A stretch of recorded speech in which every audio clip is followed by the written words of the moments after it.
ಕಾವೇರಿ 2 ತಂತ್ರಾಂಶದ ಪ್ರಾತ್ಯಕ್ಷಿಕೆಗಳಿಗೆ ತಮ್ಮೆಲ್ಲರಿಗೂ ಸ್ವಾಗತ. ಇವತ್ತಿನ ವಿಡಿಯೋದಲ್ಲಿ ಕಾವೇರಿ 2 ತಂತ್ರಾಂಶದಲ್ಲಿ ಹೊಸ ಫರ್ಮ್ ಹೇಗೆ ರಿಜಿಸ್ಟ್ರೇಷನ್ ಮಾಡೋದು ಅನ್ನೋದನ್ನ ತಿಳ್ಕೊಳ್ಳೋ ಪ್ರಯತ್ನ ಮಾಡೋಣ. ಕಾವೇರಿ 2 ತಂತ್ರಾಂಶಕ್ಕೆ ಲಾಗಿನ್ ಮಾಡಿಕೊಂಡ ನಂತರ ಇಲ್ಲಿ ಸ್ಟಾರ್ಟ್ ನ್ಯೂ ಅಪ್ಲಿಕೇಶನ್ ಅಂತ ಇರುತ್ತೆ, ಅದನ್ನ ಕ್ಲಿಕ್ ಮಾಡಬೇಕು. ಇಲ್ಲಿ ಫರ್ಮ್ ರಿಜಿಸ್ಟ್ರೇಷನ್ ಅಂತ ಇರುತ್ತೆ, ಅದನ್ನ ಕ್ಲಿಕ್ ಮಾಡಬೇಕು. ತದನಂತರ ನ್ಯೂ ಫರ್ಮ್ ರಿಜಿಸ್ಟ್ರೇಷನ್ ಫಾರಂ 1 ಅಂತ ಇರುತ್ತೆ, ಅದನ್ನ ಕ್ಲಿಕ್ ಮಾಡಬೇಕು. ಇಲ್ಲಿ ಫರ್ಮ್ ಡೀಟೇಲ್ ಅನ್ನ ಕೊಡಬೇಕು. Firm name, nature of business, landline or phone number compulsory ಕೊಡಲೇಬೇಕು. ಪ್ರಿನ್ಸಿಪಲ್ ಪ್ಲೇಸ್ ಆಫ್ ಬಿಸಿನೆಸ್ ಅಂತ ಇರುತ್ತೆ, ಅದರ ಕಂಪ್ಲೀಟ್ ಅಂದ್ರೆ ಪ್ರಧಾನ ಸ್ಥಳ ಯಾವುದು ಅಂತ ಅದರ ಕಂಪ್ಲೀಟ್ ಡೀಟೇಲ್ ಕೊಡಬೇಕು.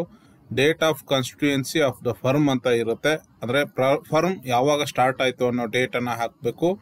ಅದಾದ್ಮೇಲೆ ಅದರ್ ಪ್ಲೇಸ್ ಆಫ್ ಬಿಸಿನೆಸ್ ಅಂತ ತೋರಿಸುತ್ತೆ, ಅಲ್ಲಿ ಎಸ್ ಆರ್ ನೋ ಅಂತ ಇರುತ್ತೆ. ಎಸ್ ಅಂತ ಇದ್ರೆ ಕ್ಲಿಕ್ ಮಾಡಿಕೊಂಡು ಬೇರೆ ಯಾವ ಸ್ಥಳದಲ್ಲಿ ನಿಮ್ಮ ವ್ಯವಹಾರ ಇದೆ ಅನ್ನೋದನ್ನ ಇಲ್ಲಿ ಕಂಪ್ಲೀಟ್ ಆಗಿ ಅಡ್ರೆಸ್ ಮಾಡಬೇಕು. ನಂತರ ಡ್ಯೂರೇಷನ್ ಆಫ್ ಫರ್ಮ್ ಅಂತ ಬರುತ್ತೆ, ಆಟ್ ವಿಲ್ ಆರ್ ಪರ್ಟಿಕ್ಯುಲರ್ ಪಾರ್ಟ್ನರ್ಶಿಪ್ ಅಂತ ಇರುತ್ತೆ. ಪರ್ಟಿಕ್ಯುಲರ್ ಪಾರ್ಟ್ನರ್ಶಿಪ್ ಅಂತ ತಗೊಂಡಾಗ ಪರ್ಟಿಕ್ಯುಲರ್ ಡೇಟ್ ಅನ್ನ ಮೆನ್ಷನ್ ಮಾಡಬೇಕಾಗ್ತದೆ, ಅಂದ್ರೆ ಎಷ್ಟು ವರ್ಷಗಳ ಕಾಲ ಅಲ್ಲಿ ಚಾಲ್ತಿಯಲ್ಲಿ ಇರ್ತದೆ ಅಂತ. ಆಟ್ ವಿಲ್ ಅಂತಂದ್ರೆ ಅದು ಜೀವನ ಪರ್ಯಂತ.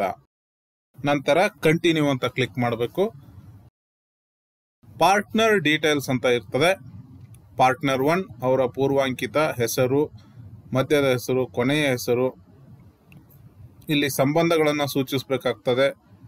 ಅವರ ಜನ್ಮ ದಿನಾಂಕ, ಅವರ ಲಿಂಗ, ಅವರ ವೃತ್ತಿ, ಮೊಬೈಲ್ ನಂಬರ್ ಕಡ್ಡಾಯ, email I D, date of joining ಅಂದ್ರೆ ಅವ್ರು ಯಾವಾಗ ಜಾಯ್ನ್ ಆದ್ರು ಅಂತ, ಮತ್ತೆ ಕರೆಂಟ್ ಅಡ್ರೆಸ್ ಅನ್ನ ಇಲ್ಲಿ ಮೆನ್ಷನ್ ಮಾಡಬೇಕಾಗ್ತದೆ. ಒಂದ್ ವೇಳೆ ಕರೆಂಟ್ ಅಡ್ರೆಸ್ ಆಗಿದ್ರೆ ಅದನ್ನ ಇಲ್ಲಿ ನಾವು ಆಯ್ಕೆ ಮಾಡ್ಕೋಬೇಕು.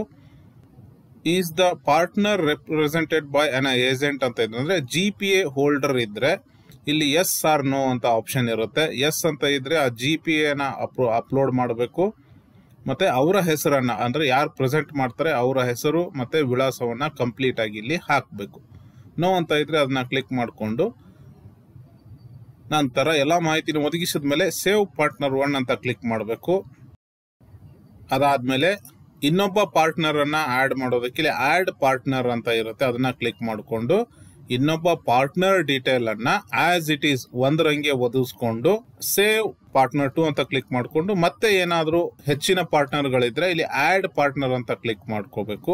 ಎಲ್ಲಾ ಮಾಹಿತಿನ ಒದಗಿಸಿದ ನಂತರ ಕಂಟಿನ್ಯೂ ಅಂತ ಕ್ಲಿಕ್ ಮಾಡ್ಕೋಬೇಕು. ಈಗ ವಿಟ್ನೆಸ್ ಡೀಟೇಲ್ ಅಂದ್ರೆ ಸಾಕ್ಷಿ ಅವರ ವಿವರವನ್ನ ಸಲ್ಲಿಸಬೇಕು. ಇಲ್ಲಿ ಗಮನಿಸಬೇಕು, ವಿಟ್ನೆಸ್ ಯಾರಾಗ್ತಾರೆ ಅನ್ನೋದನ್ನ ಇಲ್ಲಿ ನೋಟ್ ಅಲ್ಲಿ ಮೆನ್ಷನ್ ಮಾಡಿರ್ತಾರೆ ಸ್ಪಷ್ಟವಾಗಿ.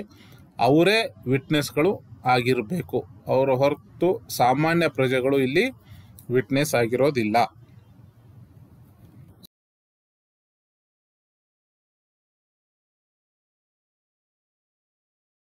ವಿಟ್ನೆಸ್ ಅವರ ಮಾಹಿತಿಯನ್ನ ಒದಗಿಸಬೇಕಾದ್ರೆ ಈ ವಿಟ್ನೆಸ್ ಯಾರನ್ನ ರಿಪ್ರೆಸೆಂಟ್ ಮಾಡ್ತಾರೆ ಅನ್ನೋದನ್ನ ಇಲ್ಲಿ ಸೆಲೆಕ್ಟ್ ಮಾಡಬೇಕು. ಒಬ್ಬರೇ ವಿಟ್ನೆಸ್ ಇಬ್ಬರನ್ನು ಗುರುತು ಮಾಡಬಹುದು, ಇಲ್ಲ ಒಬ್ಬೊಬ್ಬರನ್ನ ಕೂಡ ಆಡ್ ಮಾಡಬಹುದು. ಅವರ ಹೆಸರು, ಅವರ ಸಂಪೂರ್ಣ ವಿಳಾಸ, ಅವರ ಡೇಟ್ ಆಫ್ ಬರ್ತ್, ಅವರ ಲಿಂಗ ಯಾವುದು ಅನ್ನೋದನ್ನ ಮೆನ್ಷನ್ ಮಾಡಬೇಕು.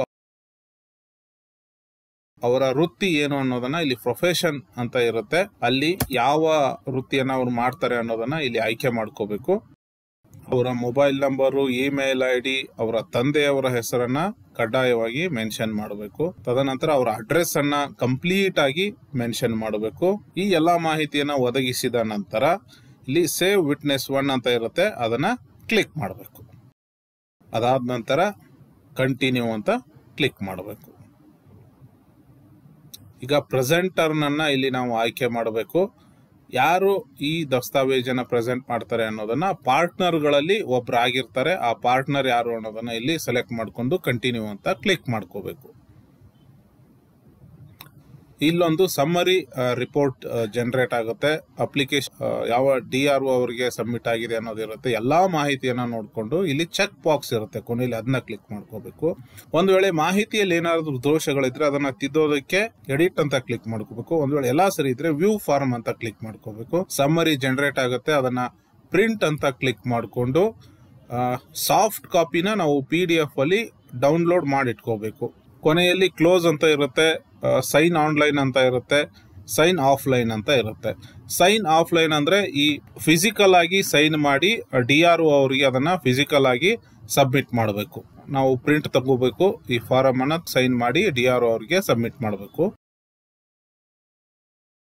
ಸೈನ್ ಆನ್ಲೈನ್ ಅಂದ್ರೆ ಈ ಸೈನ್ಗೆ ಅದು ಕನೆಕ್ಟ್ ಮಾಡುತ್ತೆ. ಈಗ ನಾನು ಕ್ಲಿಕ್ ಮಾಡಿದ್ದೀನಿ ಈ ಸೈನ್ಗೆ.